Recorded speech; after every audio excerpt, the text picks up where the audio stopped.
Salut à tous ceux qui nous regardent pour la rediffusion sur YouTube. On se retrouve une nouvelle fois pour Farmer Streak, l'émission où l'on débriefe chaque journée de Ligue 1. Mes excuses, la semaine dernière, on n'a pas pu être là, on va se rattraper aujourd'hui. Et ce qu'on va faire aujourd'hui, on va parler de la 15e journée de Ligue 1 avec le match entre le LOSC et l'Olympique de Marseille. Le PSG qui recevait l'équipe en forme du championnat, le Stade Rennais, et bien sûr on parlera des autres matchs de la journée. Évidemment, pour ceux qui nous suivent sur les réseaux, on parlera de la situation à l'OGC Nice et la petite rubrique sur les jeunes pépites, les anciens de Ligue 1 ou les Français à l'étranger. Pour m'accompagner aujourd'hui, mon habitué, avec Gaëtan n'est pas là aujourd'hui, mais Tiziano, tu es présent. Tiziano, comment vas-tu? Bah, ça va, hein, comme toujours, très heureux par les Ligue 1 avec toi. Une sacrée journée, on va avoir pas mal de choses à parler, non, c'est pas vrai, mais il faut quand même être là pour en discuter. Oui, bah c'est ça, on va quand même essayer d'en discuter. Bon, il y a quand même deux, trois choses à dire. C'était pas la plus grande Oui, oui, journée oui. de Ligue 1, même celle d'avant, c'était pas la meilleure. Mais on va quand même essayer d'en parler. Évidemment, petit point promo avant, n'hésitez pas à vous abonner à la chaîne YouTube, à vous abonner sur Twitch. Comme ça, vous pouvez interagir avec nous. Ceux qui sont dans le chat, n'hésitez pas à envoyer des commentaires, à discuter. On les prendra avec plaisir. On est sur tous les réseaux sociaux, TikTok, Instagram, Facebook, Thread, Snapchat. Pour ceux qui préfèrent les émissions, sont aussi en podcast sur les plateformes Apple, Spotify, Deezer, Amazon. La dernière fois, j'ai oublié pour le Black Friday, mais on approche de Noël quand même. Vous avez toujours le code moins 10% sur Classic Football Shirt. Donc ceux qui veulent acheter des maillots de foot, des maillots de basket, des crampons, Hattrick FR10 tout en majuscule et vous avez moins 10% sur le site. Voilà, donc il y aura le lien dans la description pour ceux qui le cherchent. Et je pense qu'on va commencer. Juste avant, Info Ligue 1 Plus, dédicace à Gaëtan qui n'est pas là. Les Girondins de Bordeaux sont maintenant diffusés, club historique hein, du championnat français. Ils sont maintenant diffusés sur la plateforme Ligue 1 Plus, donc je crois que c'est que les matchs à domicile. Donc voilà, ça peut être intéressant. Je sais pas pour ceux qui ont vu le post sur X, mais peut-être d'autres clubs comme ça, comme des clubs historiques comme, je sais pas, l'AS Cannes ou peut-être Caen qui est encore en national pourrait faire l'objet de discussions comme les Girondins de Bordeaux, même si c'est un plus grand club, évidemment, les Girondins.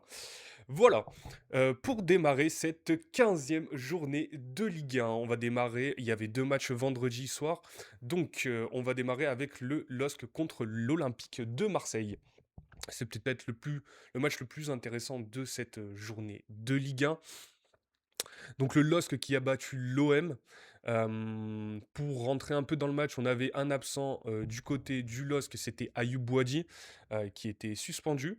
On a quand même vu sa prolongation Ouais. enfin pour 2029, enfin jusqu'à 2029, pardon. Donc ça le cloisonne un peu à Lille peut-être pour cette saison, ou en tout cas ça fait augmenter sa valeur marchande si Lille souhaite le revendre plus tard. Pour les 3 derniers matchs du LOSC, on avait 2 victoires, une défaite. Les 3 derniers matchs de l'OM, c'était un nul, 2 victoires. Le nul, c'était contre Toulouse. La dernière confrontation, entre ces 2 grosses équipes du championnat de Ligue 1, donc on a eu un match nul en fin de saison dernière et le LOSC avait éliminé aussi l'Olympique de Marseille en coupe de France, au penalty, si je me trompe pas. Donc on avait d'un côté l'Olympique de Marseille avec Mason Greenwood, 10 buts, meilleur buteur de Ligue 1 et alors que le meilleur buteur de Lille, c'était Hamza Egaman avec 5 buts. On avait Ethan Mbappé titulaire pour la première fois de la saison à la place du coup de Boadi qui était suspendu. On avait aussi Sarawi à la place de Félix Correa. Donc pour parler de ce match, il n'y a pas eu énormément d'occasions, hein. On a eu un but d'Ethan Mbappé, donc qui commence à s'installer comme un joueur clutch. Pour le peu temps de jeu, il arrive à quand même marquer. Il a marqué 3 buts déjà en Ligue 1. Donc avec un beau contrôle sur le but, une passe décisive de Nabil Bentaleb et une petite mauvaise sortie de Rulli. Donc voilà, ça c'était à la 10e minute. Après, il y a la blessure d'Igaman qui est remplacée par Giroud à la 25e minute. Donc il n'y a pas de tir cadré de la part de l'OM jusqu'à la 75e minute, avec l'action de Greenwood avec un très bel arrêt de Ozer.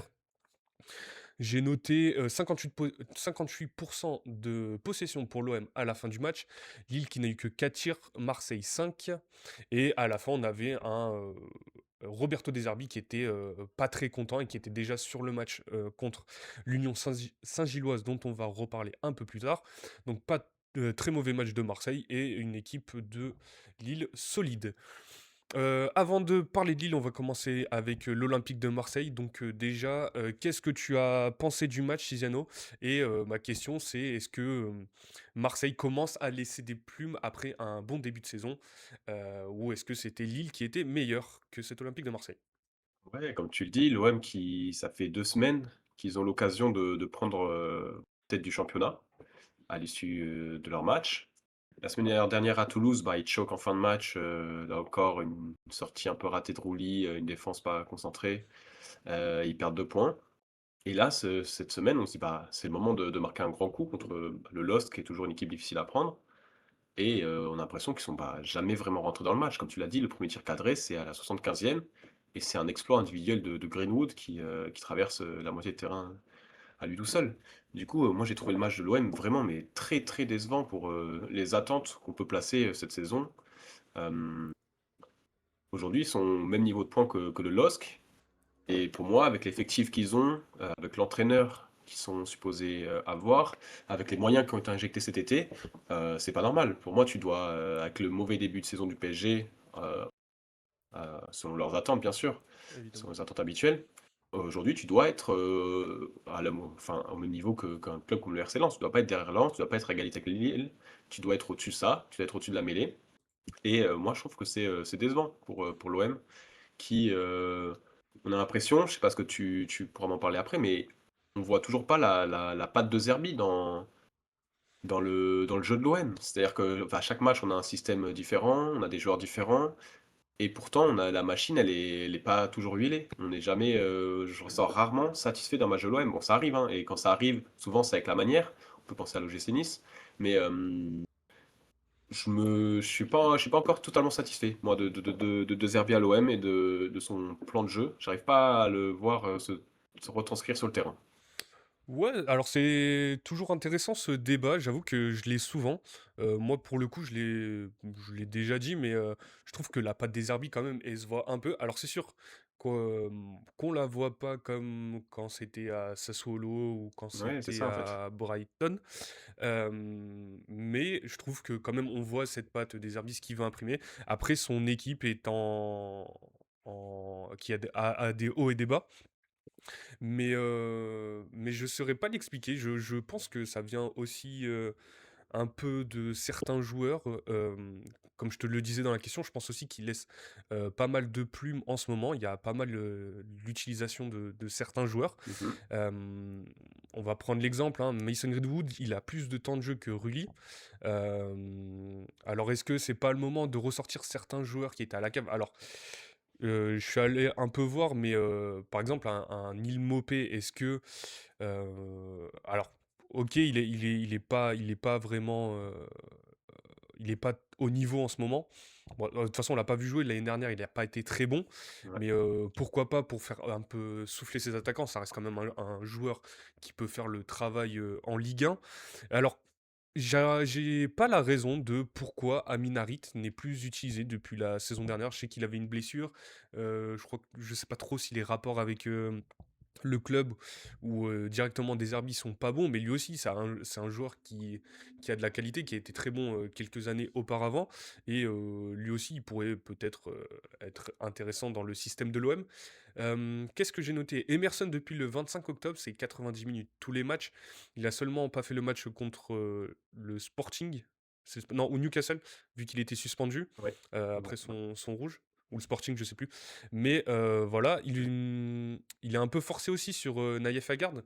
Revient depuis Belgique, il a eu quelques problèmes physiques, mais à chaque fois, il a Après, il dû faut aussi l'utiliser noter parce qu'il que y a pas dis-moi? mal de blessés aussi à l'OM qui limitent un peu les rotations. Medina, Gouiri, même au milieu, il y a pas mal de joueurs qui ont été absents pendant les périodes, ce qui limite potentiellement, voilà, comme tu dis, le turnover que peut effectuer De Zerbi. Ouais, ouais, mais c'était un peu ma question Ouais. qui arrive, mais Aubameyang, est-ce qu'il est trop utilisé aussi? Il a 72 minutes en moyenne en 18 matchs, toutes compétitions confondues, depuis le début de saison alors qu'il a 36 ans. Marseille affronte, l'Union Saint-Gilloise en Ligue des Champions.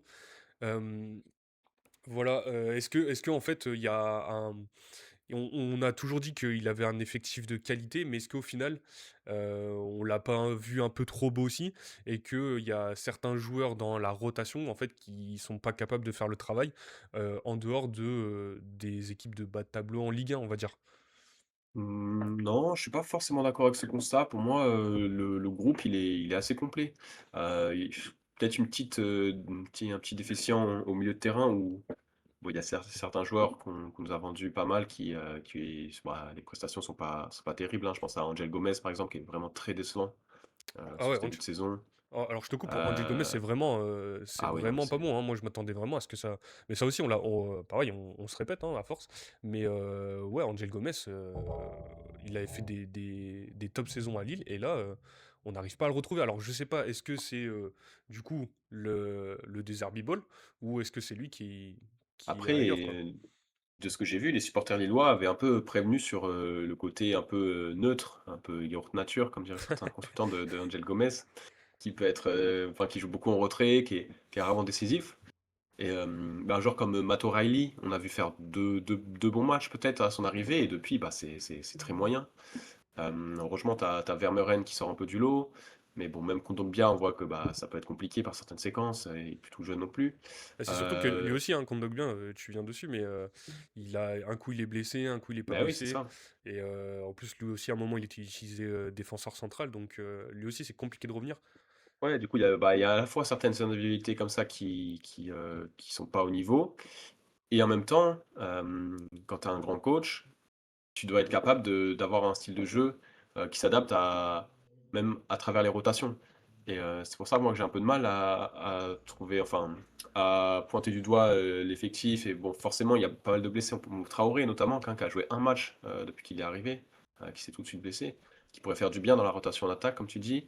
Même Amine Gouiri, hein, on le voit plus trop. Lui il a sa Du coup, blessure à forcément, l'épaule.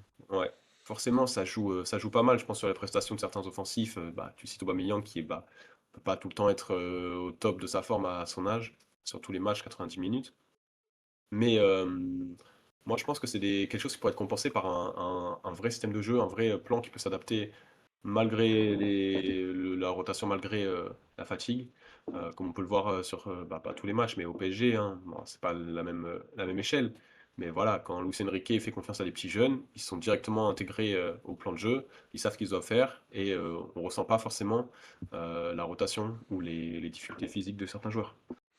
Ouais, ah ouais, après ça reste toujours Ah, c'est à pas la un même niveau échelle, oui, bien différent, sûr. c'est ça le truc, c'est Ouais, parce que alors on l'a vu, hein, comment il s'appelle? Roberto De Zerbi, il a essayé d'essayer de faire jouer des jeunes. On a Bilal Nadir, Robin Ovas, même Daryl Bakola qui joue un peu ouais. plus en ce moment. Il y a même, alors il s'appelle, Ah que je oui, fasse pas de, Madi là, j'essaie de trouver son ouais. prénom. Bah, Euh, d'accord. Tadjin, Tadjidjin Madi, pardon. Voilà, il tente des choses. Après, voilà, Robin Ovas, il a eu une bonne période, Mmh. mais est-ce que c'est sur eux que Deserbi doit s'appuyer? Moi, c'est surtout en fait sur. Il est en train de perdre. Enfin, il y a surtout certains cadres qui sont pas au niveau. Et là, on va arriver sur la défense en plus. On l'a vu aujourd'hui, c'est l'équipe qui l'a sorti, comme quoi il n'y aurait pas de Pavard et pas de Balerdi contre l'Union Saint-Gilloise. Et c'est deux joueurs qui sont quand même en grande difficulté. Et là, contre Lille, comme je l'ai dit, hein, à Garde, il a eu quelques problèmes Ouais. physiques et il était encore titulaire en défense parce que Deserbi peut pas s'appuyer sur une défense solide en fait. Ouais, ouais, ouais, il y a le problème de défense. Aguerd qui était si bon en début de saison, là, ça fait quelques matchs où il fait quelques erreurs, hein. Contre Toulouse, il y a une grosse erreur. Là, sur le but d'Ethan Mbappé, il est pas irréprochable non plus avec Roli. Bah, comme tu l'as dit, il y a des pépins physiques, il y a l'enchaînement des matchs. Balerdi, pour le coup, je trouve qu'il a pas été, il a été le meilleur derrière contre Lille. Mais même lui, on sait, voilà, il y a eu beaucoup de critiques sur Balerdi, euh, qui a toujours pas convaincu le grand nombre.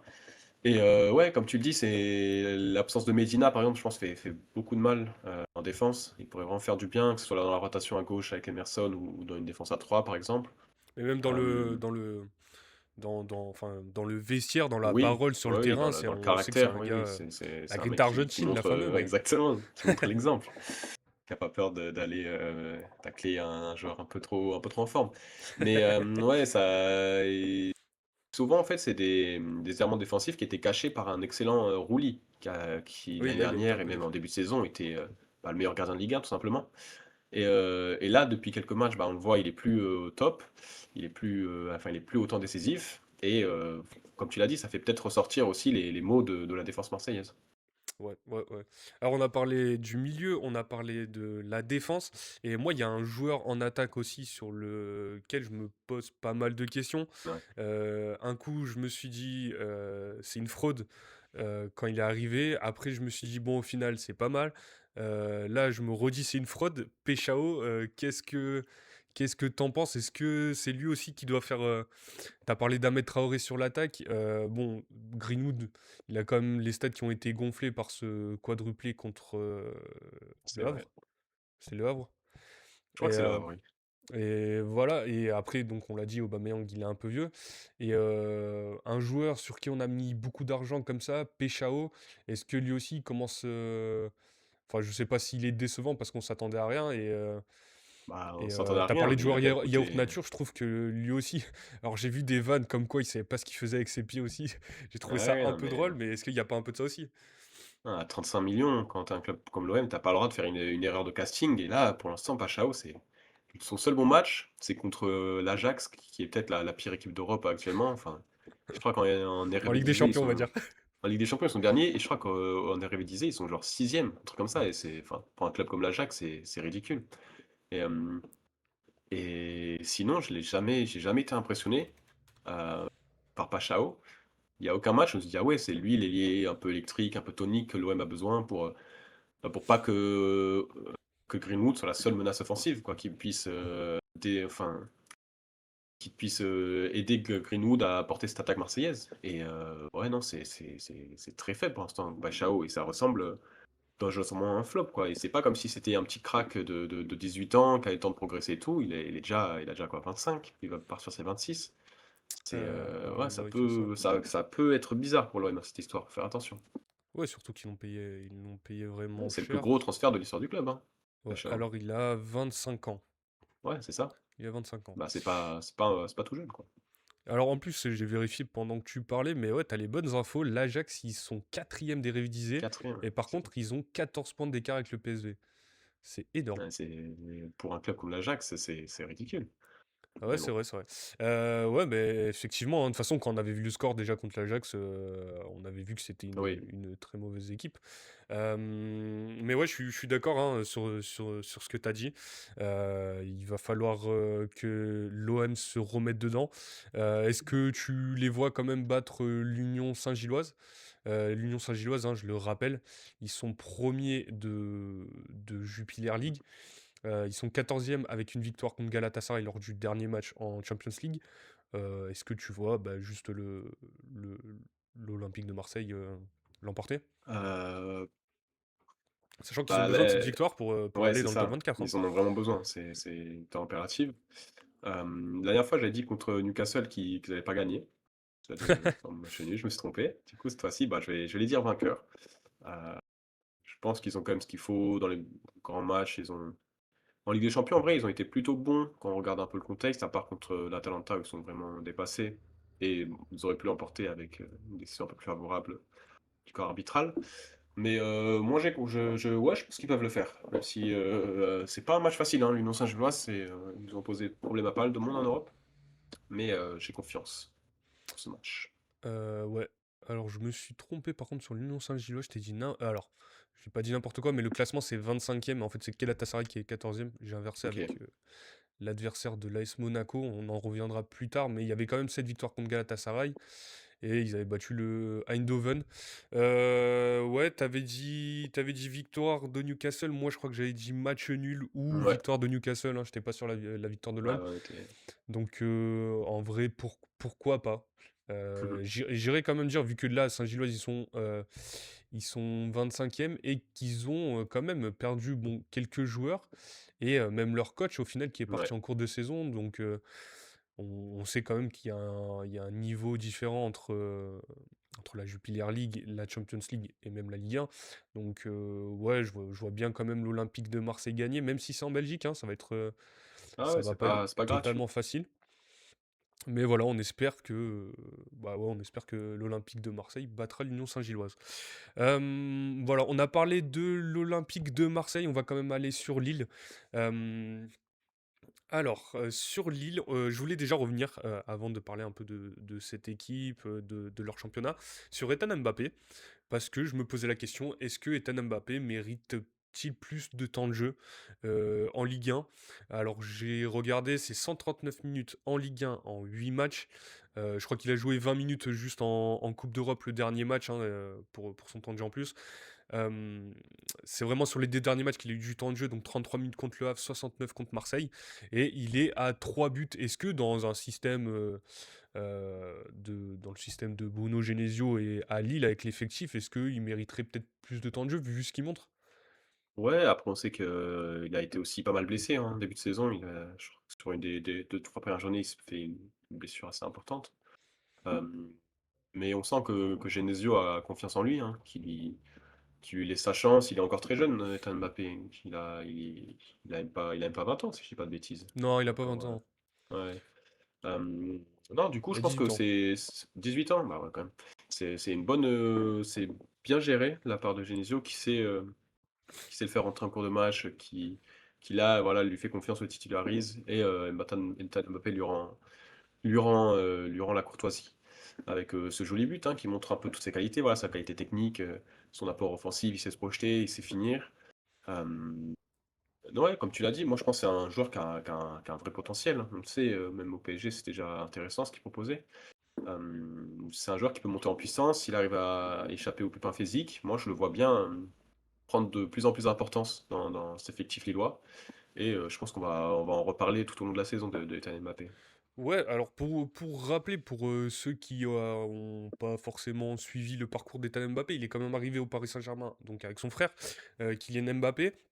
Il y avait même des articles de l'équipe, je me souviens, qui disaient, bon, alors après c'était pour enjoliver le truc, mais comme quoi Etienne Mbappé, il était vraiment au niveau de certains joueurs du PSG. En gros, ils avaient titré est-ce que Ethan est peut-être le meilleur des deux frères Ouais. ou un truc comme ça, je me souviens plus exactement, mais en gros, comme quoi c'était un milieu de terrain à très fort potentiel. Il a dû du coup s'entraîner pendant quelques années quand même avec les milieux de terrain du PSG, donc ça aide pas mal dans la progression, sachant que comme on l'a dit, il a 18 ans, donc il a déjà un parcours. Alors je crois que ça faisait, je crois qu'il a fait 3 4 ans si je dis pas de bêtises, et après du coup avec les histoires de son frère qui est parti, bah, lui il a pris, il est parti en fait, il a tracé sa route. Donc ouais, il était quand même déjà annoncé comme un bon joueur. Donc le projet Mbappé, c'était pour les deux frères. Donc à voir si Genesio, donc comme tu l'as dit, il était blessé en début de saison. Donc à voir si Bruno Genesio l'utilise un peu plus. On sait qu'en plus là, il va avoir, Lille de toute façon, on va avoir besoin de lui comme tout un peu les clubs qui sont en Coupe d'Europe avec les matchs de Coupe d'Europe, la Coupe de France qui va arriver, sachant que Lille va sûrement se qualifier pour la suite de l'Europa League. Donc ça va être quand même intéressant à suivre pour le club et pour Ethan Mbappé. Donc on en a déjà parlé Lille, hein, en fait on en a déjà parlé mais on n'en parle pas trop au final. Je trouve que Lille, en fait, ils sont toujours présents dans cette Ligue 1. On sait qu'ils vont être là jusqu'à la fin, que ça va rien lâcher.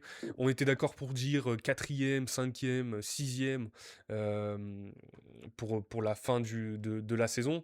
Avec cette victoire, en fait, contre un opposant direct, est-ce que maintenant on peut parler de podium quand on voit que possiblement Monaco qui n'arrive pas à enchaîner et Lens, on ne sait pas est-ce que ça va garder ce rythme incroyable qu'ils ont en ce moment jusqu'à la fin de saison? Donc est-ce que pourquoi pas on peut parler de podium pour Lille? Juste pour le dire, Benjamin André qui était dans l'équipe type de la 15e journée et Lille qui va jouer les Young Boys de Berne en Ligue Europa et qui font plutôt un bon parcours en Ligue Europa. Tiziano, qu'est-ce que tu en penses sur le podium à Ouais, Lille?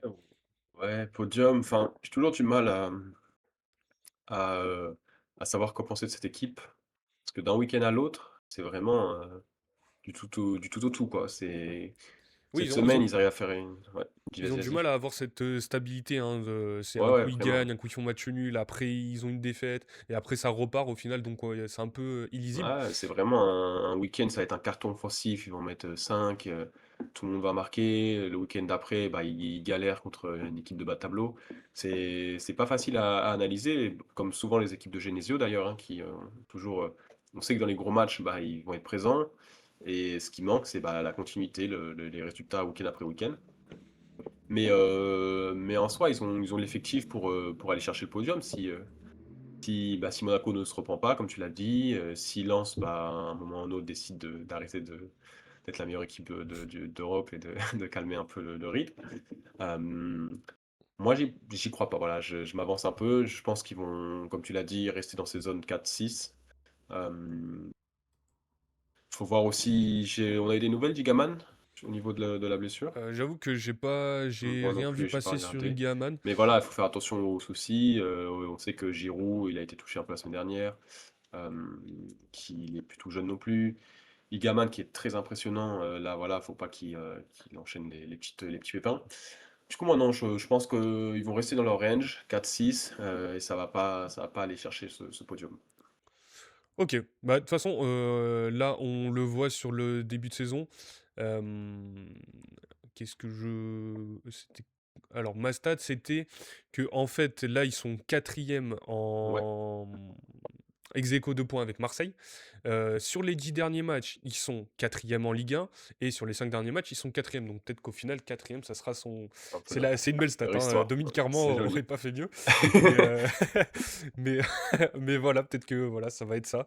Hem donc ouais, 4e. Après troisième dans quand on voit la Ligue 1, ça paraît pas étonnant, mais je pense que Marseille va se rattraper.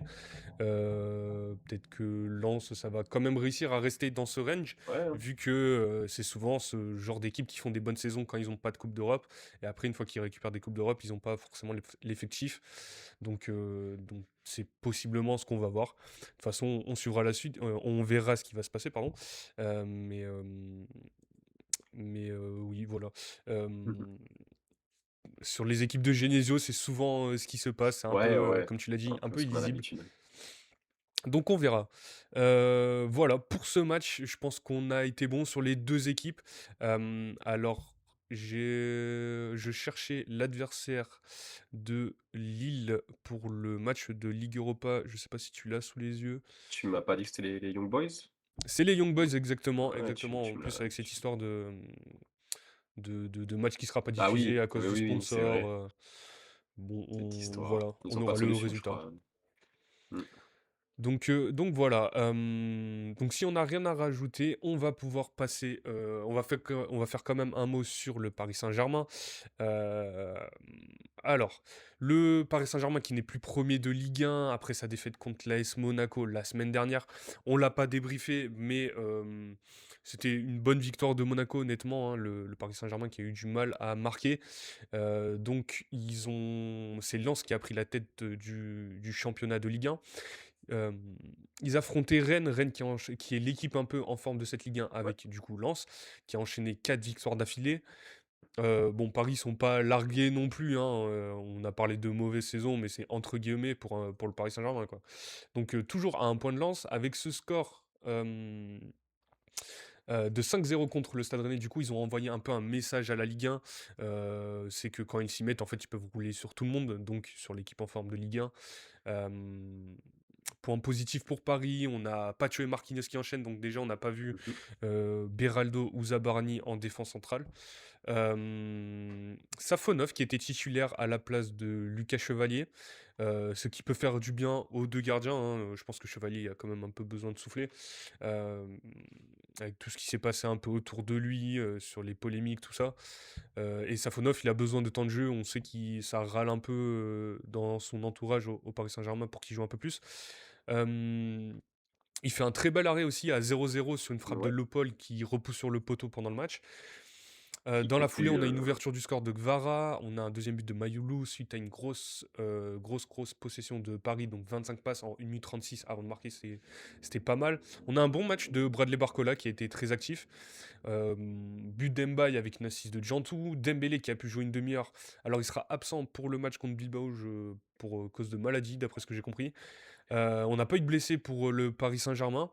Est-ce que c'était plutôt une soirée parfaite pour Paris avant Bilbao? Oui, comme tu l'as dit, c'est un peu la belle répétition et c'est une belle manière de se racheter après Monaco aussi. Où on a vu un peu les mots du PSG en ce début de saison, une incapacité à se créer énormément d'occasions par certaines séquences. Et là, là, c'était un peu le festival. Même si tu l'as dit, le match il peut tourner sur l'occasion de Le Paul, ou le Belarus Safonov, et sur l'action qui suit, enfin, sur la Ouais, ressortie sur de la balle, contre-attaque, c'est hein. là où Vara va inscrire le premier but.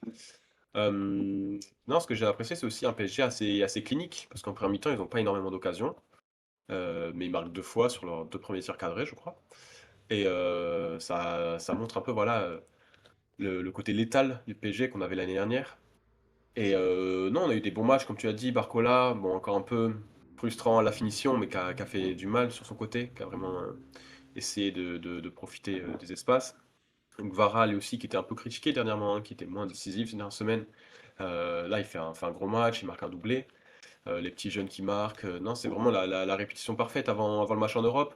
Et comme tu l'as dit, ouais, ça peut être un message à la Liga en mode voilà, le grand frère est de retour. On va arrêter, on commence à retrouver un peu tout notre effectif. Et les balades de santé, c'est fini. Maintenant, retour à la normale. Ouais, exactement, hein, comme tu l'as dit sur Gvara, moi aussi je m'attendais à quand même un peu plus de lui, même si il fait dans l'ensemble, il fait plutôt des bons matchs, mais dans les statistiques, là il met un doublé, moi je l'ai mis carrément en meilleur buteur de Ligue 1, vu que je m'attendais à certaines blessures, je pensais que c'est lui qui allait avoir plus de stats quand même au Paris Saint-Germain, donc peut-être que ça va arriver, hein, c'est jamais trop tard. Mais en tout cas, ouais, doublé de Vara, un but, une assist de Maïlou, donc eux aussi pareil, hein, dans l'équipe type de la 15e journée. Donc c'était plutôt pas mal sur Rennes. Rennes, il n'y a pas grand-chose à dire. On peut dire qu'il y a eu une classe d'écart entre les deux équipes. Ouais. La jeunesse face au Paris expérimenté. Pour Paris, si je dis pas de bêtises, hein, arrête-moi, mais je crois que pour la CAN, ils vont pas perdre énormément de joueurs, à part, bon, évidemment, le patron Hakimi. Mais bon, ils arrivent déjà à jouer en ce moment sans lui. Et ils mettent en plus un Zahir Emery qui fait Oui, il a fait plutôt un très bien le super travail. match, Zaïre Emery. Ouais, mais en ce moment il est bien revenu, hein. Il a eu, la saison dernière, ça a été un peu compliqué avec lui, mais là, il revient pas mal Ouais. quand même.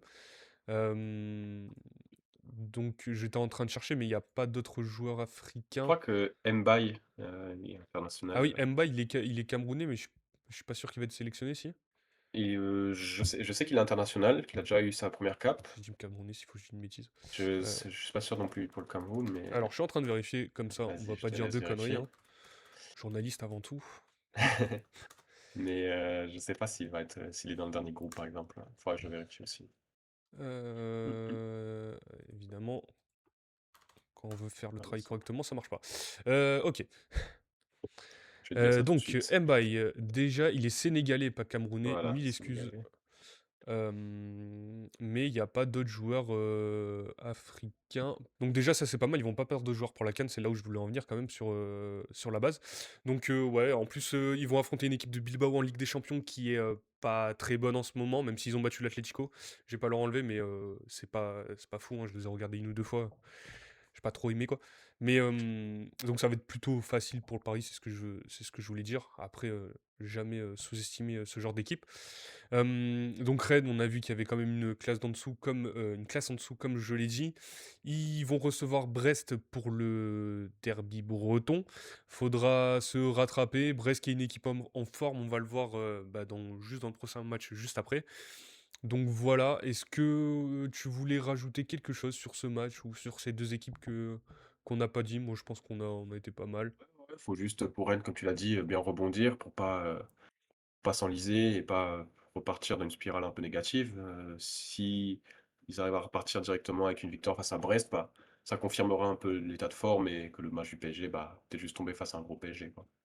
Ouais, c'est très bien dit et par contre, ils auront pas, Jacquet qui se fait expulser, hein, pour le C'est prochain vrai. match, qui était un peu le taulier quand même dans cette défense, cette jeune défense de Rennes.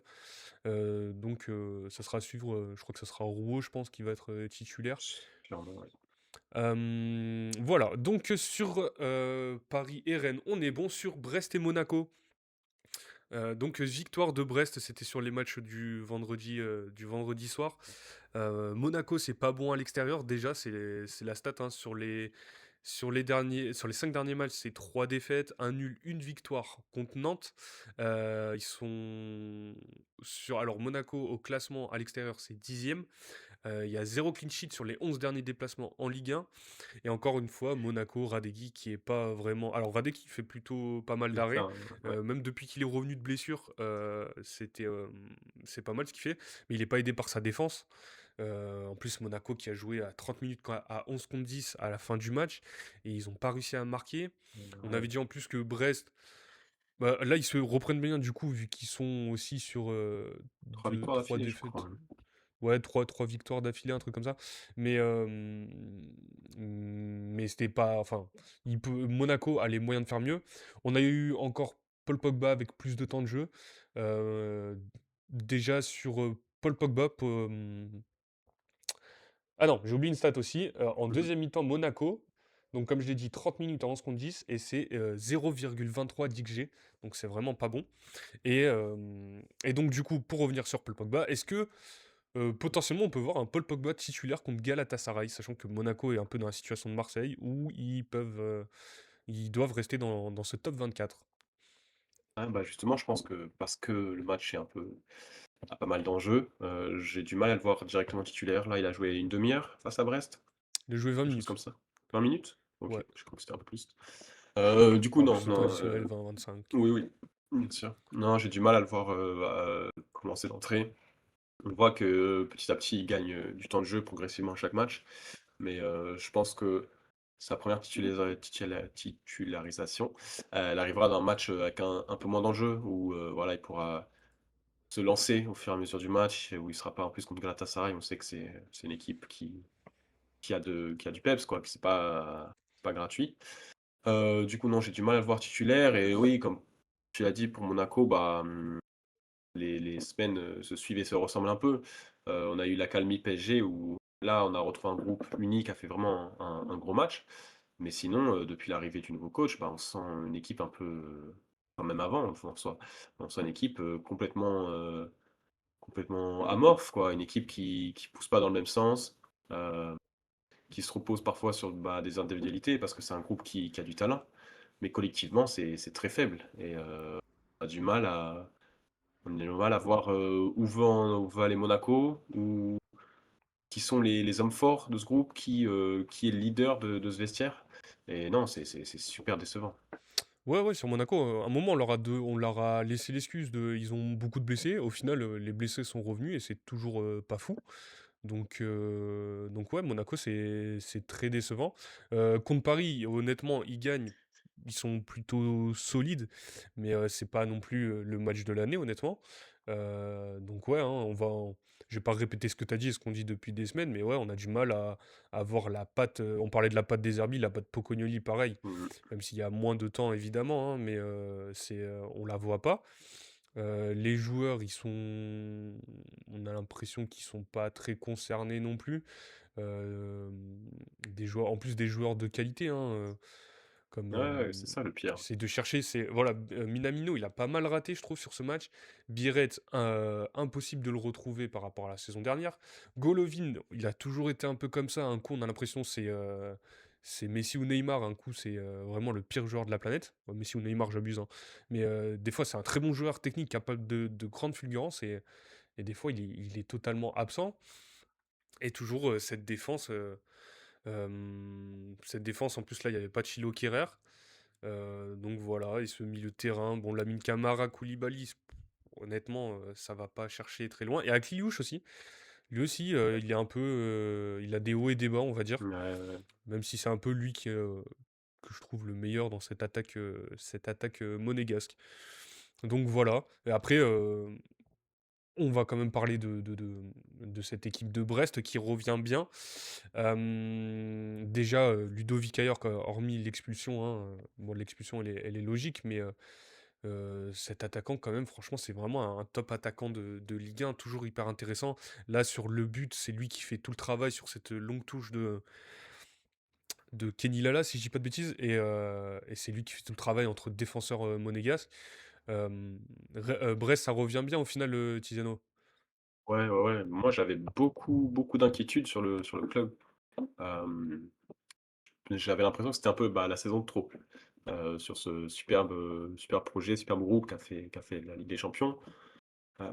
Là, le début de saison, il était vraiment, mais vraiment très inquiétant dans le contenu, dans l'aspect, voilà, combatif qu'on a l'habitude de voir. Là, c'était mou. Et bah, je suis assez impressionné par, ce retournement. Comme tu l'as dit, hein, un peu amené par des joueurs comme Ajorc qui est super bon. Hem, Amaury Dombia qui marque aussi et qui, j'ai vu une stat sur lui. Je crois qu'il a raté 4 matchs, 4 défaites avec 0 but marqué et dès qu'il revient, c'est là où Ouais. Brest repart sur sa série. Non, c'est comme ça, des joueurs qui arrivent à monter leur niveau de jeu. Un Joris Chotard qui a trouvé sa place au milieu de terrain aussi. Et ouais, c'est une équipe plaisante à voir. Stade est toujours rempli, les supporters sont toujours présents. Et si on peut avoir une Ligue 1 avec un Brest qui performe, c'est tout bon à prendre. Ouais, ouais, en plus, ils ont perdu déjà deux cadres. Peut-être un autre que j'oublie, mais Pierre Lesmelou Pierre et Madi Esmelou, Camara, oui. c'est des sacrées pertes quand même. Ils ont réussi à se relancer. Je pense que. Et euh, en- Bizotte. Oui, voilà. Mais je pense que les joueurs sont toujours derrière Eric Roy, qui arrive à Mhm. toujours à les fédérer.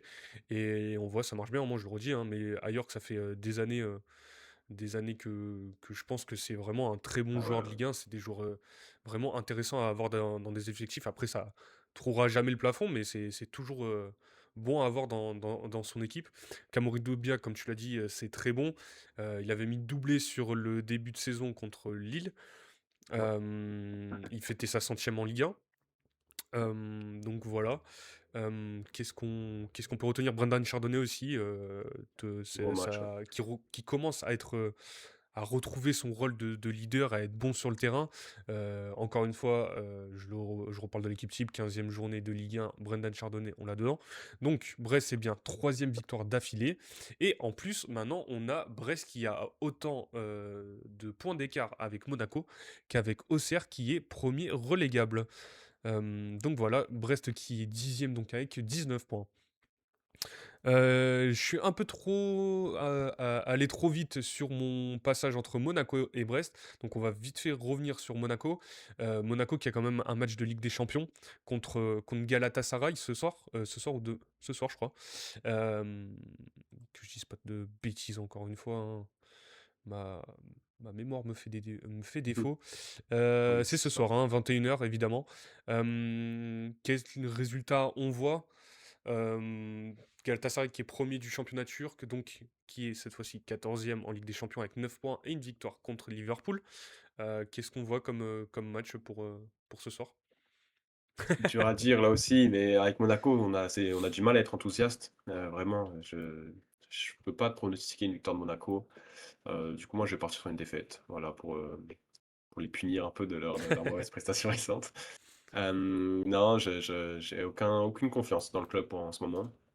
Et en Europe, ils ont fait quelques bonnes prestations, hein. On pense au nul à City, match à Tottenham, etc. Mais donc là, on les attend, que ce soit face à Bodo Glimt, face à c'est Paphos, où ils font match nul. Oui, Ouais. oui, c'est pas Tu vois, faux. ça, c'est des matchs qu'ils doivent gagner et ils sont encore une fois décevants. Du coup, non, je les vois perdre, moi. Ok. Moi, je suis plutôt d'accord avec toi. Je pense que ça va perdre contre Galatasaray. Voilà pour ce match. Qu'est-ce qu'on a? On a Nantes-Lens. Nantes-Lens avec Lens qui maintient son cap en tant que premier du classement avec 4 victoires d'affilée. Nantes, sur les 5 derniers matchs, c'était 3 défaites, dont une contre Metz et 2 nuls contre Le Havre et Lorient, deux adversaires directs pour le maintien. Thauvin, Malansar, Pierre Sage dans la l'équipe de la 15e journée de Ligue 1. Lens, on peut dire que ça marche très bien en ce moment. Honnêtement, il y a pas grand-chose à dire. C'est surtout sur Nantes. Nantes, comment on les voit? Bon, en ce moment, on les voit mal. Est-ce que tu penses que Luis Castro va être remercié? Qu'est-ce que tu vois pour cette équipe de Nantes? Ouais, après moi, l'effectif de Nantes, je le trouve, vraiment pour le coup très, très faible. Les mouvements cet été, ils m'ont fait peur et là on voit que, bah, Luis Castro qui est pas un mauvais coach en soi, mais il a du mal à tirer quelque chose de positif de ce groupe parce que devant, à part Ablin qui essaye et qui continue, même si les stats sont pas forcément là, moi je le trouve vraiment plutôt intéressant dans le contenu. Bon, El Arabi, il a pas 30-45 ans pour rien, même s'il marque ce week-end. Mostafa Mohamed, c'est très moyen saison, il est même pas titulaire. Non, c'est une équipe vraiment très faible sur le papier, Très jeune aussi, euh, surtout. très jeune, hein, ouais, très jeune. On sait qu'il y a Diver Machado là, qui va faire le transit entre Lens et Nantes cet hiver. C'est Ok. déjà signé. Ça va peut-être leur faire du bien, hein. C'est un joueur confirmé en Ligue 1. Mais bon, pour l'instant, ça va vraiment être une opération sauvetage et ça se jouera pas avant les dernières journées, quoi. J'ai du mal à voir Nantes s'en sortir avec un matelas. Et juste pour parler de Lens aussi, Vas-y, vas-y. qui sont déjà excellents en ce moment, en premier de Ligue 1, c'est déjà un exploit pour le club. Et je sais pas si tu as eu l'info, mais ils vont faire Haidara de Oui, Leipzig j'ai qui va vu, arriver. j'ai vu, Ouais. j'ai vu, et c'est une très très bonne recrue pour le Pour, coup. euh, pour un montant ridicule, hein, parce qu'on pas cet été, je me souviens, il y avait le PFC notamment dessus. Et bon, ça parlait de 15 millions à peu près. Là, ils le font pour 3 millions. Pour un milieu bah, quand même qui a montré des grosses promesses en Bundesliga, et même avant à Leipzig. À Leipzig, excusez-moi, mince, Red Bull en Autriche, Salzbourg. c'est Salzbourg, voilà, merci. Non, du coup, ça va être une super pioche pour le milieu de Lens, parce que Thomasson et Sangaré, ça marche déjà super bien. Et si en plus dans la rotation, ils ajoutent Aïdara, attention à Lens, hein, qui peut garder ce cap. Et bon, le titre, peut-être pas, mais le podium, moi, je me souviens, j'avais dit il y a quelques semaines, bon, c'est marrant parce qu'on en reviendra peut-être après, j'avais dit que Lens allait, enfin, je voyais Lens rentrer dans le rang et se faire rejoindre et dépasser par des clubs comme l'OGC Nice. Bon, On y visionnaire. arrive, tranquille, tranquille. Visionnaire sur le coup, celui-là était pas mal. Mais du coup, Euh, non, là, il me faut mentir. Et moi, tu vois, je commence à avoir vraiment confiance dans le plan de jeu de Pierre Sage et en ces joueurs-là qui, tous les week-ends, donnent tout, en fait. Et bah, Thauvin, il a eu un petit coup de moins bien. Là, c'est bon, il est reparti dans sa forme de début de ouais. saison. Wesley Saïd, il enchaîne les buts. Non, c'est une super équipe. Et ouais, moi, je les vois bien finir sur le podium, finalement. Ouais, ouais, bah écoute, comme on l'a dit, hein, cette histoire que Lens n'a pas de Coupe d'Europe, du coup ils peuvent se focaliser en tout cas sur la coupe qui va arriver et sur la Ligue 1, ça va être intéressant, hein, honnêtement, on l'a pas dit la semaine dernière vu qu'on n'était pas là, mais ça faisait 21 ans que Lens n'était pas sur le podium de Ligue 1. Après, ces stats, elles veulent rien dire en vrai parce que on sait pas où ils en seront. Alors pour le coup, je crois qu'ils C'est quoi ta stat? seront C'est 21 ans, pas sur le podium? 21 ans en Ah, leader bah, premier leader. Ok, oui, oui. leader de Ligue 1. Voilà. Après, du coup, ils peuvent, en cas de victoire la semaine prochaine, qui est contre l'OGC Nice, du coup, tu as bien fait d'en parler, c'est bien l'OGC Nice, que je dise pas de bêtises. Ouais, en plus, ça sera à Bollaert. Ils peuvent être sur champion d'automne, donc ça va être intéressant. Après, évidemment, pour le titre, je ne veux pas m'avancer, mais je pense que Paris va quand même passer devant. Mais ouais, pour ce podium, pourquoi pas? J'avoue que je m'attends quand même à un petit coup de mou en fin de saison, mais ils ont, comme tu l'as dit, les joueurs et Pierre Sage et le club en général sont tous très bons en ce moment, donc le meilleur, enfin.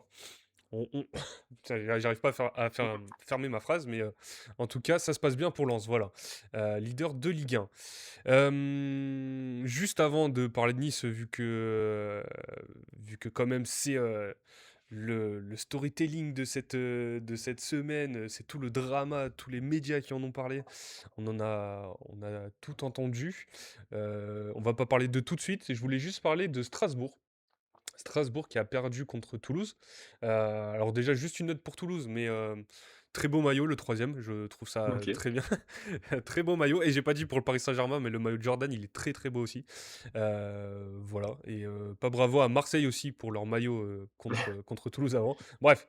Non, Toulouse qui s'en sort bien avec Emerson qui est très bon en ce moment. On le dit qui a fait un gros match contre contre Lyon et contre Marseille. Qui bat Strasbourg. Strasbourg avec la situation, cette histoire de Emega qui est sanctionné parce qu'il a trop tapé sur le club dans les médias. Voilà. Est-ce que c'est une défaite un peu anecdotique ou peut-être que Strasbourg vont eux aussi rentrer dans le rang? Ils sont Bah, huitièmes ils sont actuellement. Ils déjà sont dans à le 2 rang, points de hein, c'est Toulouse. ça le Ouais, ils sont problème, déjà dans le rang en plus. Qu'est-ce que Ouais, t'en comme tu le penses? dis, c'est très décevant, je trouve. Pour moi, Strasbourg, j'avais beaucoup plus d'attentes sur eux, en début de saison, avec le gros mercato. Et même si tout n'était pas cohérent, excusez-moi, pendant ce mercato, bah, il y avait des joueurs frissons, il y avait des joueurs qu'on avait envie de voir. Liam Resinor qui avait fait un super boulot la saison d'avant. Moi, je pensais qu'il était capable de sortir quelque chose de ce groupe. Et là, bah, semaine après semaine, on ne retrouve pas forcément le jeu à la strasbourgeoise qu'on a pu voir l'année dernière. Et il y a des prestations comme là à Toulouse où bah, tu perds le match, tu n'as rien montré finalement. Le match, bah, je l'ai vu en entier, il était ennuyant, tout simplement. Il s'est rien passé. Il y a parfois NCCO qui essaye de faire des choses sur son côté, mais bon, il n'est pas servi. Panicelli n'était pas dans un grand match. Et du coup, bah, comme tu le dis, on commence à baisser nos attentes sur Strasbourg, 8e. Moi, je les voyais bien se battre pour une place au moins en si ce n'est en Ligue des Champions, au moins pour la Ligue Europa, quoi. Ouais, ouais, bah exactement, hein, je suis totalement d'accord avec toi. Qu'est-ce que je cherchais? Oui, ça bosse chez Attrick, hein, parce que pour se farcir à 19 h Toulouse-Strasbourg, chapeau. Ouais, Euh, j'avais rien d'autre à faire, mais, mais il était affreux, le match. mais ouais, Strasbourg là qui commence à piocher. Après, possiblement, ça va se relancer. Ils ont quand même un effectif avec l'argent qu'ils ont mis cette année dans les transferts. Je pense que quand même l'effectif doit de toute façon se relancer parce que sinon ça sent pas bon. J'ai pas trop compris quand même cette suspension des mégas. J'avoue que bon, il a fait une ou deux déclarations un peu maladroite, on va dire, mais de là jusqu'à suspendre le joueur. Bon, après, ça montre l'institution que veut être Ouais, Strasbourg et que voilà, hein, il y ouais, a toujours mais comme le tu le club dis, au-dessus enfin, du joueur. la situation est méga Allez, cette suspend. saison. Pardon? Déjà avec le transfert à Chelsea en début de saison qui est annoncé, où bah, le joueur, dans sa tête, c'est pas la même chose, je pense, de jouer une saison alors que tu sais que dans un an, tu pars avec le grand frère, quoi, avec Chelsea.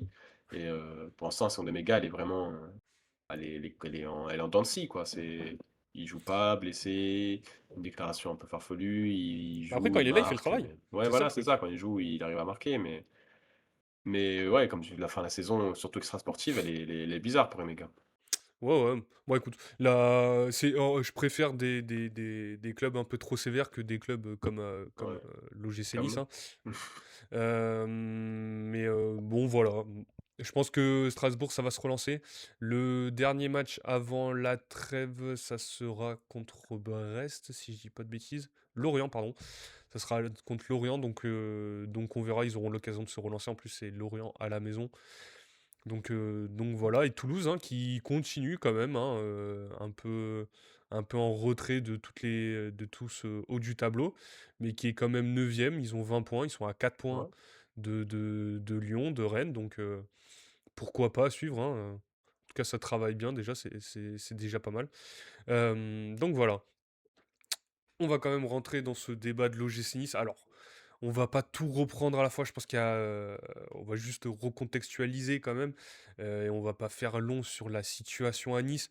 Heu, pour, dire en gros, c'est le bordel depuis, cette défaite contre, Fribourg, on va dire et ces 3 buts pris en 15 minutes, l'OGC Nice, ne s'en sort pas, enchaîne, les défaites. On le dit depuis le début de saison, le club, enfin, en tout cas, les dirigeants du club sont aux abonnés absents. Le mercato a été raté. On sait pas très bien, comment Hez, réfléchit dans enfin, comment dire? Comment Hez, arrive à trouver des leviers sportifs. On voit clairement qu'il n'en a pas, qu'il n'en a plus et honnêtement, il en en avait pas beaucoup heu, pour gérer cette équipe. On sent qu'il est pas, soutenu, heu, par, heu, par la direction. On sait qu'il y a un peu un espèce de ils essayent de dire que tout le monde est ensemble et que le club va se relancer. Donc dimanche, dernier, les, ultras se sont rendus au centre d'entraînement, pour, leur mécontentement, pour, montrer leur mécontentement envers les joueurs. 2 joueurs donc, Terem Moffi et Jérémy Boga, se sont fait insulter, ont pris des coups de ce qui serait, sorti en tout cas. Alors il y en a qui ont en fait toutes les on a attendu toutes les versions, ITT, Ouais, pas ITT, ils se sont fait tabasser, par terre. Heu, bon, il y a eu un peu tout. C'est un peu difficile de démêler le vrai du faux. Il y a quand même eu l'histoire qu'on a voulu minimiser certaines choses que l'on a entendues et que on va pas incriminer le groupe ultra de l'OGC Nice, hein, dire que c'est des supporters, pas des supporters, ce débat, il a ni queue ni tête, il est pas intéressant. On a vu à RMC, ils ont fait intervenir tout le monde entier, Fabrice Boquet, même Alexis Bossetti était présent. Le seul journaliste qui était présent ce soir-là a aussi été, a aussi parlé dans les médias, vu qu'il est journaliste, mais dans d'autres médias.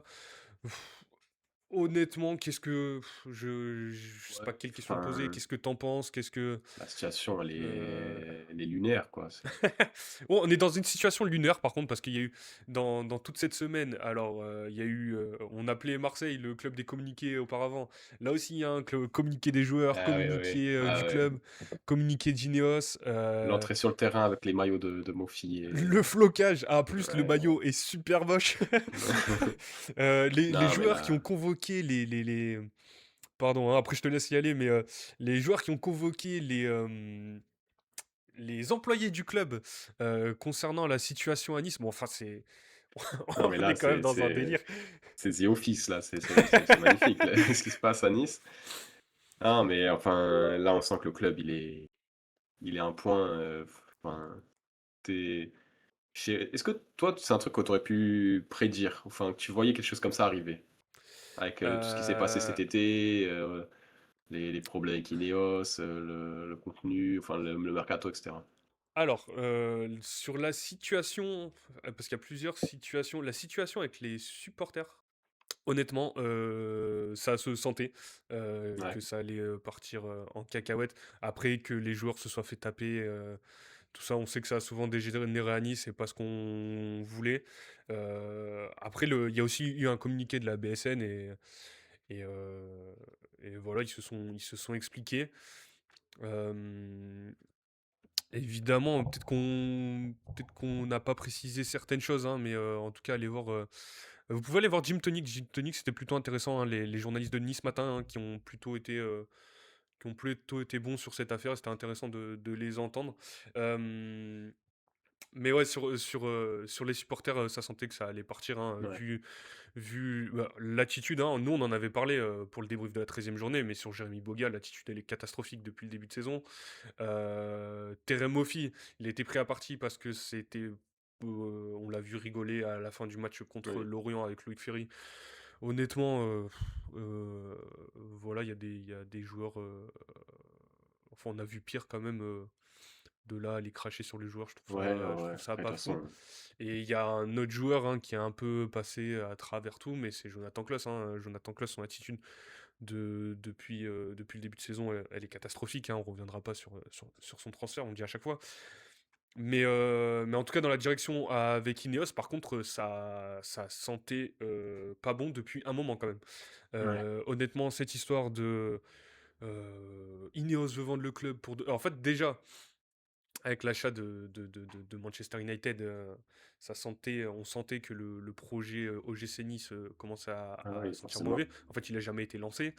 Après, il y a eu pas mal de déclarations totalement catastrophiques de Jim Ratcliffe. Euh, Qu'est-ce qu'on a eu aussi de la part d'Ineos? Oui, qu'en fait, ils cherchent à vendre le club, ils remettent au pot pour la DNCG pour pas qu'il y ait de soucis et que ça finisse comme Bordeaux. Mais honnêtement, ça fait des mois aussi qu'on attend un communiqué de leur part pour expliquer la situation. Et alors Florian Maurice aussi qui a été pris à partie, hein, qui s'est ressorti dans la presse qu'il était choqué en tout cas de tout ce qui s'était passé. Florian Maurice, alors on le redit, hein, ça mérite pas du tout tout ce qui leur arrive. Mais en fait, lui, il avait raté son mercato. Il était allé se défendre dans les médias. Moi, j'ai trouvé ça fou quand même qu'ils disent que son mercato était plutôt réussi vu la qualité des recrues.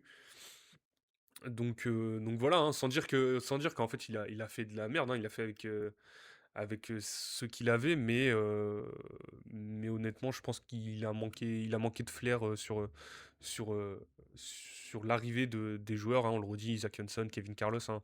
On m'a dit que je parlais trop souvent de Kevin Carlos, mais bon, c'est vrai que les performances sont pas très bonnes. Et après, avec Francaise, là aussi, on l'a dit il y a 2 semaines, hein, ce débat de est-ce qu'il tape trop sur ses joueurs. Je pense que là, pour le coup, Francaise, il a un peu perdu le fil. OK, c'est fini. De Il attend Voilà. juste, de recevoir le chèque Ouais, et mais je pense arrêter avec ça. je pense que vraiment il y a un truc où il y a quelque chose où il est honnête, Francaise, Ah oui, oui, non en mais disant que qui veut essayer de recoller les morceaux. Ah, mais ça va être honnêtement, je pense que c'est compliqué. Là, il a plus aucun non, mais on le sent pouvoir désabusé. pour. On le sent totalement, Oui, dépassé par la totalement perdu. situation Ouais. et enfin, dans cette situation-là, enfin, il y a très peu de coachs Qui qui s'en seraient remettent, capables hein. de bah, ouais, c'est ça. Et en fait, ce qui est fou en plus, c'est que à la limite, ils partent pas, ils veulent pas partir, mais Ineos, voilà, avec l'argent qu'a Ineos, ils pourraient très bien s'en séparer en fait. Euh, Ouais, ouais, ben, même Là, si c'est la le choix qu'ils veulent prolongation, c'est négocier avec lui pour ouais, pas ouais, qu'il ait toutes ses forcément. indemnités, tout ça. Enfin, après, ça, enfin, c'est normal qu'il veuille toutes ses indemnités. Mais en tout cas, on dit ça fait un moment qu'on dit que, en tout cas sur les leviers sportifs, n'a plus de solution. On a refait un tour de l'effectif, c'est compliqué. Ouais, Alors, est-ce qu'il faut tanker jusqu'à la trêve et le début du mercato pour essayer de faire quelque chose? tu vois un changement. Est-ce que Mais est-ce Francaise va que partir? En pour fait, est-ce que entrer en fait ils ont retardé le départ de Francaise pour ouais, pour moi, ça serait inévitable dans le final, hein. mais Après, dis-moi, est-ce que toi, tu es vraiment pessimiste sur la situation? Parce que là, on voit pas comment ça peut finir par s'arranger et bah, tu pas non plus fait le total, un total de points ahurissant. Est-ce qu'il y a un monde où l'OGC Nice finit en Ligue 2, par exemple, à la fin de la saison pour toi? je en fait le truc c'est que je pense que au niveau de la qualité de l'effectif, s'il y a quelque chose qui se passe, à mon avis avec Francaise, là pour le coup c'est on l'a vu, si on parle du match d'Angers quand même, on l'a vu, il y a un truc qui est totalement cassé Ouais. entre les joueurs et Francaise, il y a plus grand chose qui peut se passer. On parle de mettre un intérimaire comme Julien Sablé. Voilà. Est-ce que s'il y a ce changement, Nice peut se sauver en tanquant jusqu'à la fin de la saison? Oui, je pense que là, on parle pas forcément de relégation. Et en fait, c'est beaucoup aussi sorti dans ces, euh, dans tous ces débats dans la presse Mmh. qu'en fait, Nice descendra pas forcément parce qu'on veut pas vivre une situation un peu à la Bordeaux. Ça, Ouais, comme quoi le club va être lâché et que ça descendra ouais, ouais, En Ligue forcément. 2, à mon avis. Et sportivement, en fait, si on met un intérim, pas qu'on reparte sur des bases saines, parce que là, faudrait que tout le club soit, faudrait changer pas mal de joueurs, faudrait changer pas mal d'intervenants, enfin de dirigeants. En tout cas, faudrait changer de propriétaire. Mais en gros, ce que je veux dire, c'est que si on retrouve à peu près un calme relatif jusqu'à la fin de la Ouais, faut le saison, bon bah retrouver. voilà, tu joueras Mais sur ces faut le places entre retrouver, 10 et faut le 13 quoi. retrouver et assez rapidement, quoi, parce que si ça commence à se détériorer et que bah, certains joueurs commencent à vouloir quitter le club, des cadres ou quoi, bah ça peut, si tu te retrouves avec des joueurs qui veulent plus jouer pour le GC Nice, enfin, ça peut vite devenir compliqué, encore plus compliqué en fait cette histoire. Après, le truc, c'est que là, les cadres, en fait, depuis le début de la saison, ils Ah sont oui, non, pas mais présents, forcément, quoi. c'est pas. Mais bon, Qu'ils tu vois, soient là ou pas, à la limite, si un Boudaoui ou quoi demande son départ directement et que tu n'arrives pas à faire des bons renforts cet hiver, moi je pense pas que ça va être relégué, hein, mais ça peut être une saison vraiment, vraiment galère, quoi. ah oui, ça peut clairement être une saison où tu te bats, j'ai dit 10-13, mais honnêtement, entre Ouais, ouais. 15 et 12, il n'y a pas de scandale. Mais en fait, le truc, c'est que j'essaie de réfléchir en même temps. Ça fait une semaine qu'on y réfléchit, qu'on entend tout. Et honnêtement, je sais pas en fait quelle est la réelle solution.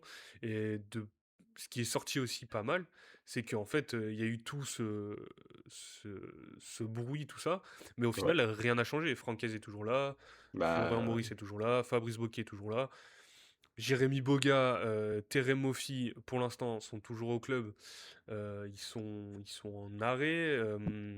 Jonathan Klaus était titulaire ce week-end.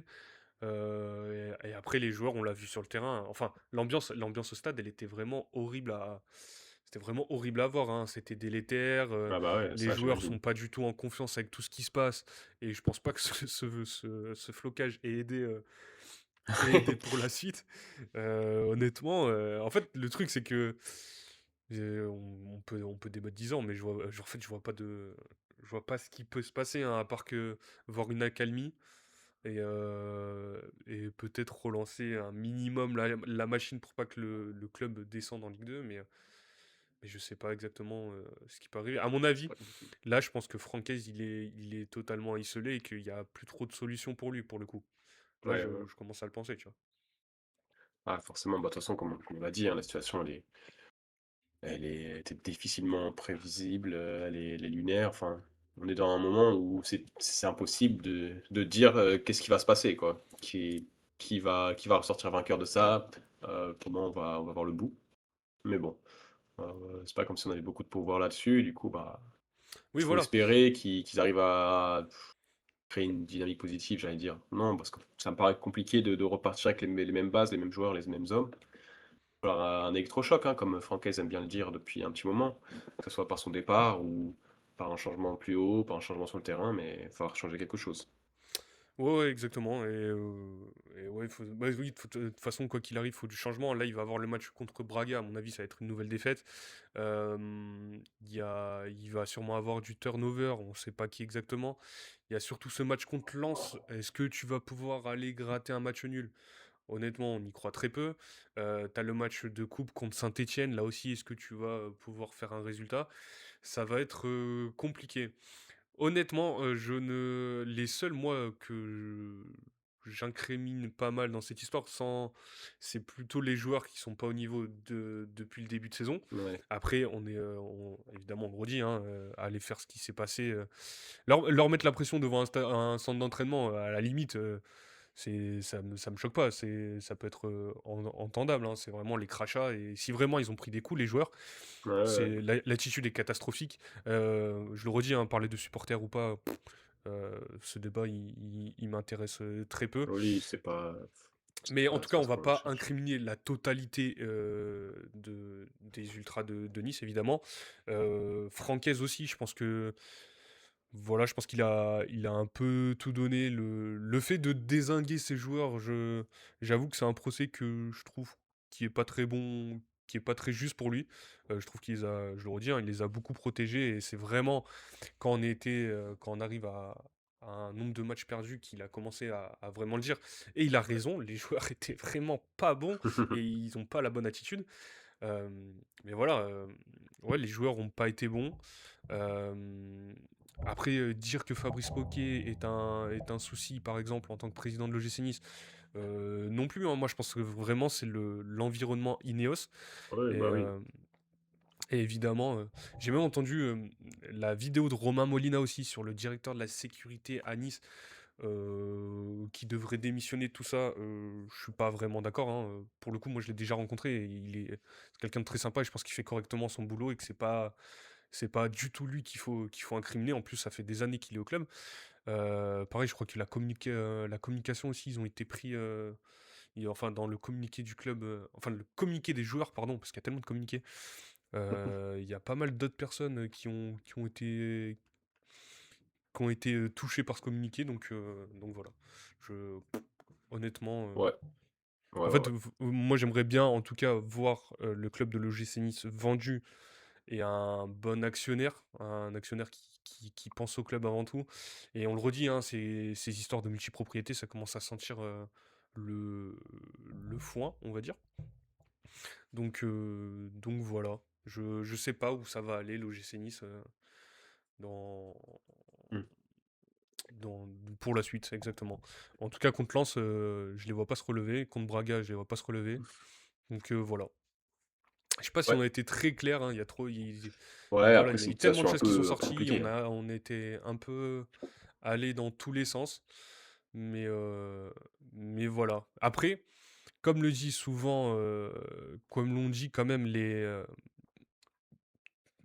gens de l'OGC Nice, que ce soit Francaise, le club et tout ça, euh, maintenant il faut faire unité et que le club se relève, et surtout c'est toujours le terrain qui parle.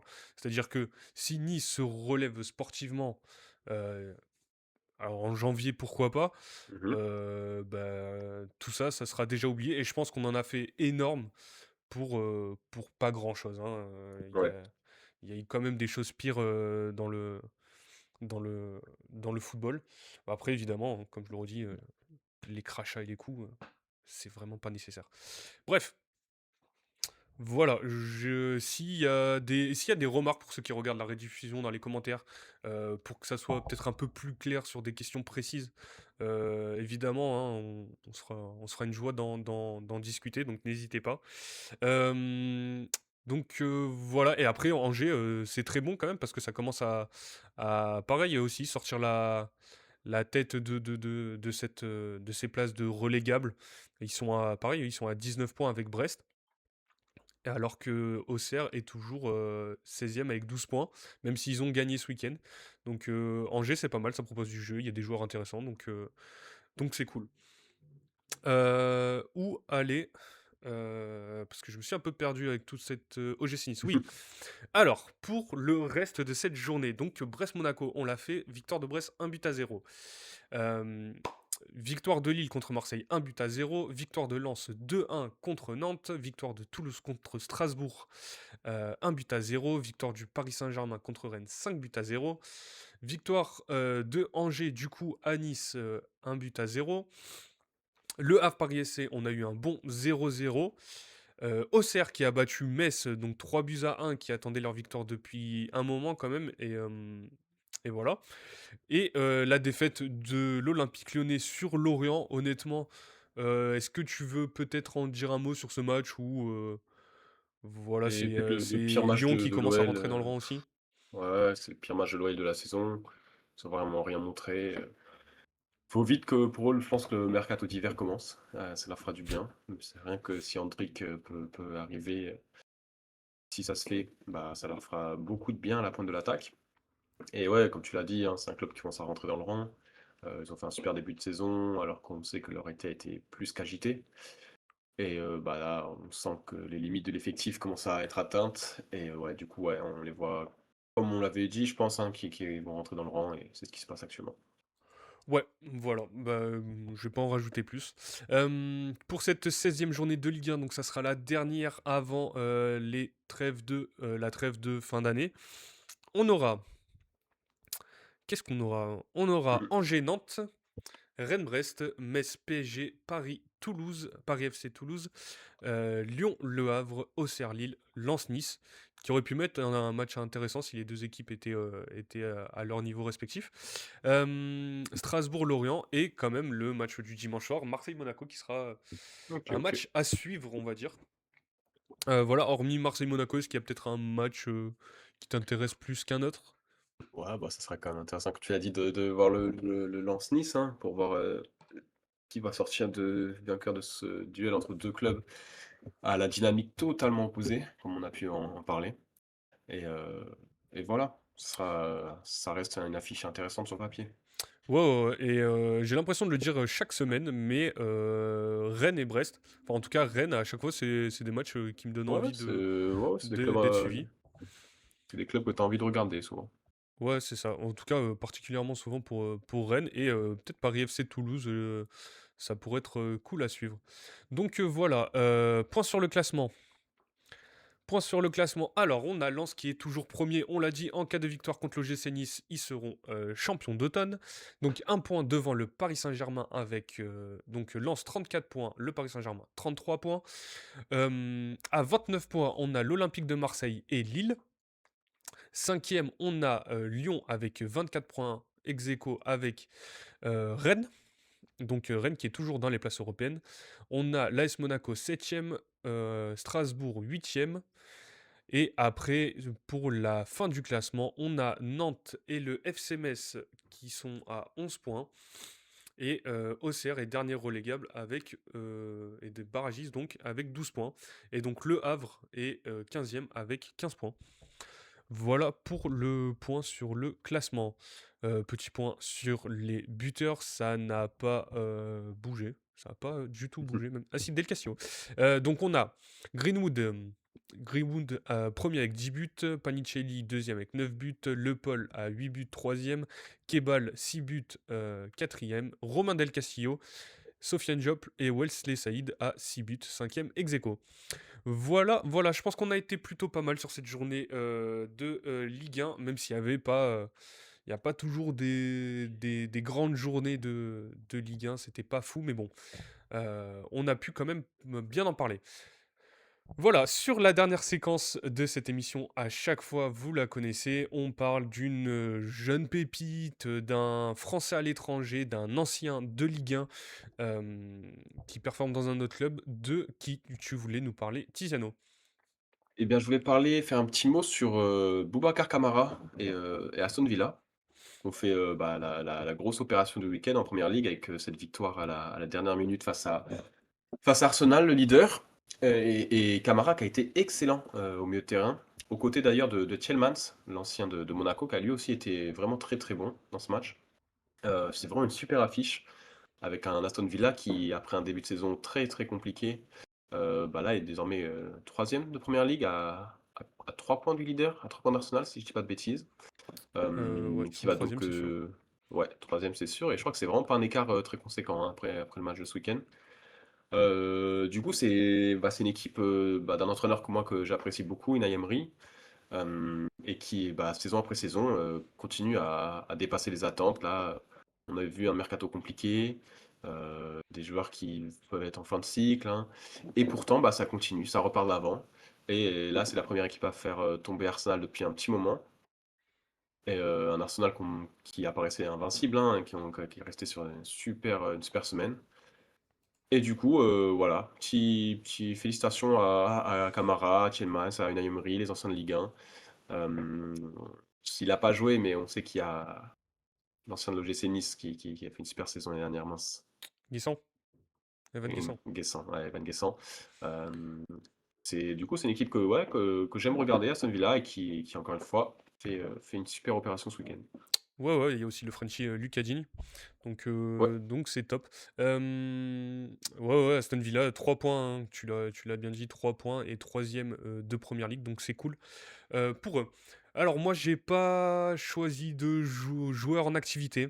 C'est quand même un ancien de Ligue 1 qui a passé une saison à l'AS Monaco et qui était en interview en fait chez Zach Nani, qui a souvent des très bons invités au niveau du football et qui lui aussi est très concerné, hein. Vous savez qu'il a des droits des droits de diffusion avec les Espoirs et l'Arabie Saoudite et même il a eu deux finales de Coupe sud-américaine. Donc il y a eu Yaya Touré en fait qui était avec le grand Zach comme il l'a appelé et l'interview elle est hyper cool. Revenir sur la carrière de Yaya Touré c'est toujours très intéressant, lui qui est passé par le Barça, par l'Olympiakos, son gros parcours avec Manchester City, sa saison 2013-2014 où il est plutôt injouable.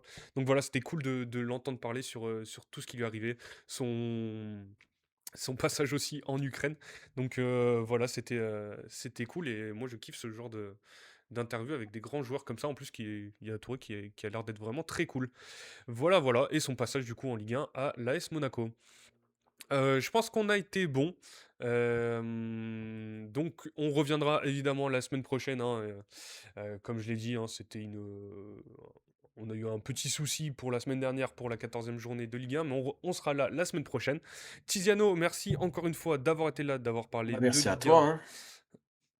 Toujours cool de parler Ligue 1 avec toi, même dans les journées les moins passionnantes, ça reste un plaisir. Ouais, bah, exactement comme tu l'as dit, c'était pas une journée des plus Mmh mh. passionnantes, mais en tout cas, c'est toujours cool d'en parler. Donc, merci à ceux qui sont passés sur le live. Évidemment, on se retrouve la semaine prochaine et on se dit à plus tard. Ciao, ciao! Ciao.